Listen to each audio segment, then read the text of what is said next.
বাড়ির সামনে পেতে রাখা লাইলনের জালে আটকে ফোঁস করছে একটি 6 ফুটের বিষধর পদ্মগোগ্র।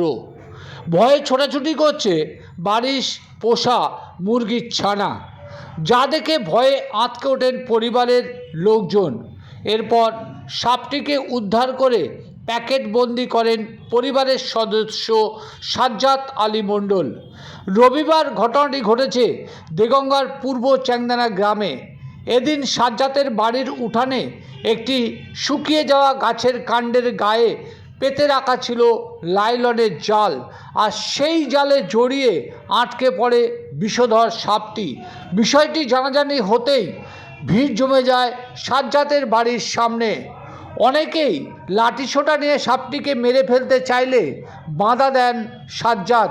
পাড়ার কয়েকজন যুবককে সঙ্গে নিয়ে সাজ্জাদ সাহসিকতার সঙ্গে সেই সাপটিকে প্যাকেটবন্দি করে, যা বন দপ্তরের হাতে তুলে দেওয়ার জন্যে এই সাপটিকে ধরা হয়েছে বলে সে জানিয়েছে। জানিয়ে কি বললেন ওই সাজ্জাদ তা শুনুন। ঘটনা বলতে আমাদের এখানে এই নেটের ভিতরে এই সাপটা পড়ে। কী সাপ? এটা পদ্মগোপ্র। হ্যাঁ, তারপরে এইবারে পড়ার পরে আমাদের একটা মুরগি আছে, ওই মুরগি যে প্রথমে ওই মানে ডাকাডাকি করে, তারপরে বাড়ির থেকে এসে দেখে যে ওইখানে ওই সাপটা রয়েছে। তাই এবারে কি করি এই জন্যে আপনাদেরকে খবর দেওয়া হলো। কিভাবে ধরলেন সাপটা? ধরাধরি বলতে ওই নেটের কাঁচি দিয়ে নেটটা কাটা হলো, প্রথম কেটে তারপরে একটা কোটো আছে, কোটোর ভিতরে মাথাটা ঢুকিয়ে নেওয়া হলো, নিয়ে তারপরে ওতে আবার একটা বস্তাও দিয়েছি, চালের বস্তা দিয়ে তারপরে ওই ব্যাগ দিয়ে সেইটা ঢুকিয়ে ব্যাগের ভিতরে নেওয়া হয়েছে। সাপটা তো বিষধর সাপ জেনে তো আপনি তো মারেননি কেন? না, মারিনি।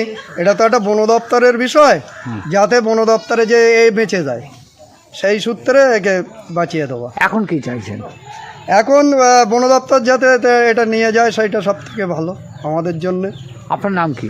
আমার নাম সাজ্জাদ আলী।